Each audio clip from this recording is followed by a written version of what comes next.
wabarakatuh.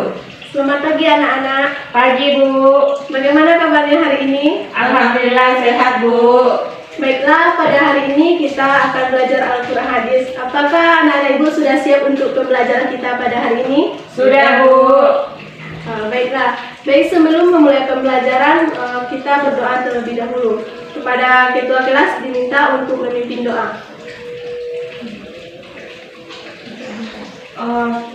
Untuk memulai pembelajaran kita pada hari ini, berdoa dimulai. Berdoa selesai. Baiklah, terima kasih kita ucapkan kepada ketua kelas yang telah memimpin doa. Semoga dengan diawali dengan pembacaan doa tadi, semoga pembelajaran kita pada hari ini berjalan dengan lancar. Baik, selanjutnya Ibu akan mengambil absen. Apakah ada anak-anak Ibu yang tidak hadir pada hari ini? Alhamdulillah hadir semuanya Bu. Bagus, alhamdulillah ya. Semoga kita tetap semangat dalam pembelajaran ini. Baiklah, sebelum memulai pembelajaran, agar segala hal yang tidak berkaitan atau mengganggu dalam pembelajaran harap disimpan terlebih dahulu. Baik Bu.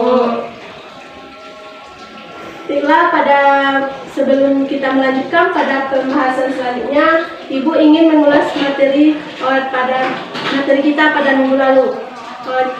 Ibu ingin bertanya, apakah kalian masih ingat apa pembelajaran kita pada minggu lalu? Masih Bu. Jika masih, coba disebutkan. Ya Bu. Silakan dari Umi. Minggu lalu kita mempelajari tentang memahami hadis dari segi kuantitas dan kualitas Bu. Ya, bagus. Itu berarti anak-anak Ibu belajar di rumah ya. Baiklah, karena minggu lalu kita sudah mempelajari tentang hadis dari segi kualitas dan kuantitas. Pada hari ini kita akan melanjutkan pembelajaran, yaitu tentang memahami hadis dari hadis, sunnah, khobar, dan atsar. Yang mana pembahasan yang pertama yaitu kita akan menjelaskan terkait dengan pengertian hadis. Dari anak-anak Ibu, ada yang tahu apa itu hadis? Oke Bu. Silakan.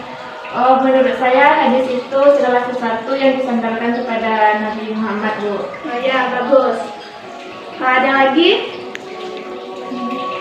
Hadis yaitu berupa perilaku Nabi Muhammad. Ya, baiklah, Ibu akan menjelaskan terkait dengan pengertian hadis. Hadis secara etimologi berasal dari kata jadid yang berarti baru, yang merupakan kebalikan dari kata qadim yang berarti dahulu atau lama, dan qarib atau dekat, dan warta atau berita. Sedangkan secara terminologi terdapat perbedaan pendapat ulama yang menurut keahlian masing-masing, yang mana menurut muhaddisin mengatakan bahwa hadis adalah segala sesuatu yang disandarkan kepada Nabi, baik itu hadis mauquf maupun hadis mauquf. Sedangkan menurut usuliyin mengatakan bahwa hadis adalah segala sesuatu yang disandarkan kepada Nabi, baik itu perkataan, perbuatan maupun takrir yang bersangkut paut dengan hukum syara. Jadi dapat kita ambil kesimpulan bahwa hadis secara etimologi adalah segala sesuatu yang disandarkan kepada Nabi, baik itu perkataan, perbuatan maupun takrir beliau. Adapun satu hal yang perlu kita ingat terkait dengan hadis ini, yang mana hadis disandarkan kepada Nabi, yaitu setelah Nabi diangkat menjadi Rasul. Baik, apakah dapat dipahami? Paham Bu. Baiklah, selain kita mempelajari tentang hadis, kita juga akan mempelajari terkait dengan sunnah, yang mana pengertian sunnah secara bahasa adalah derivasi dari kata sanna yasunnu sunnatan, yang berarti cara atau jalan yang ditempuh. Sedangkan secara terminologi, sunnah adalah segala yang bersumber dari Nabi, baik itu perkataan, perbuatan maupun takrir maupun perjalanan hidupnya. Yang mana sunnah ini lebih luas daripada hadis. Yang mana hadis ini, yang mana sunnah yaitu segala perkataan, perbuatan maupun takrir Nabi yang disandarkan sebelum ataupun setelah Nabi diangkat menjadi Rasul. Yang mana terdapat perbedaan dari para ulama yang mengatakan hadis dan sunnah ini memiliki pengertian yang sama, tetapi ada sisi lain yang membedakannya antara hadis dan sunnah ini, yang mana hadis disandarkan kepada Nabi sesudah Nabi diangkat menjadi Rasul, sedangkan sunnah ini disandarkan kepada Nabi sebelum ataupun sesudah diangkat menjadi Rasul. Itulah terkait dengan hadis dan sunnah. Selanjutnya kita lanjut pada pengertian khabar. Ada yang tahu apa itu pengertian dari khabar? Saya Bu. Ya, silakan. Kabar itu menurut saya sebuah berita. Ya, bagus. Baiklah, kabar itu merupakan secara bahasa berarti warta atau berita yang disampaikan dari seseorang kepada orang lain. Sedangkan menurut istilah, khabar adalah segala sesuatu yang disandarkan atau berasal dari Nabi atau dari selain Nabi, yang mana khabar ini lebih umum daripada hadis, yang mana khabar ini disandarkan kepada selain Nabi, tidak hanya disandarkan kepada Nabi. Baiklah, itu terkait dengan pengertian khabar. Selanjutnya kita masuk pada pengertian aksar. Mana pengertian aksar secara bahasa yaitu bekasan sesuatu atau sisa sesuatu. Sedangkan menurut istilah, kebanyakan ulama berpendapat bahwa aksar mempunyai pengertian yang sama dengan khabar dan hadis. Baiklah, itulah terkait dengan pengertian hadis, sunnah, khabar dan aksar. Apakah anak-anak ibu dapat memahaminya? Insyaallah paham Bu. Baik, setelah kita mempelajari terkait dengan pengertian hadis, sunnah, khabar dan aksar ini, kita akan mempelajari terkait dengan persamaan dan perbedaannya. Yang mana antara hadis, sunnah, khabar dan aksar ini terdapat persamaan dan perbedaan.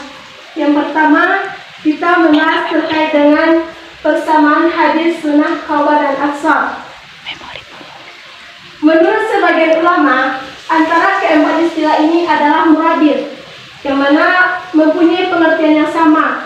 Yang alasannya itu karena segala sesuatu yang disandarkan kepada Nabi, baik itu perkataan, perbuatan, maupun takrir beliau. Baiklah, selanjutnya itu terkait dengan perbedaan hadis, sunnah, khabar dan aksar. Yang mana menurut sebagian ulama mengatakan sunnah adalah segala sesuatu yang dinukilkan dari Nabi Muhammad SAW, baik itu berupa perkataan, perbuatan maupun takrir, pengajaran, sifat, kelakuan, dan perjalanan hidup, baik itu sebelum maupun setelah diangkat menjadi Rasul. Sedangkan khabar selain dinisbahkan kepada Nabi Muhammad, dapat juga dinisbahkan kepada sahabat atau tabi'in. Sedangkan aksar lebih sering digunakan untuk sebutan bagi perkataan sahabat Nabi, meski kadang-kadang dinisbahkan kepada beliau. Baiklah, itulah penjelasan materi kita terkait dengan memahami hadis, sunnah, khabar dan aksar. Apakah dapat dipahami oleh anak-anak ibu? Bisa Bu. Apakah ada yang ingin dipertanyakan terkait dengan materi ini? Tidak ada lagi Bu, insyaallah paham. Oke, jika anak-anak ibu sudah paham, ibu akan memberikan tugas kepada anak-anak semua, yang mana anak-anak membuat sebuah rangkuman terkait materi yang sudah ibu sampaikan tadi. Baik Bu.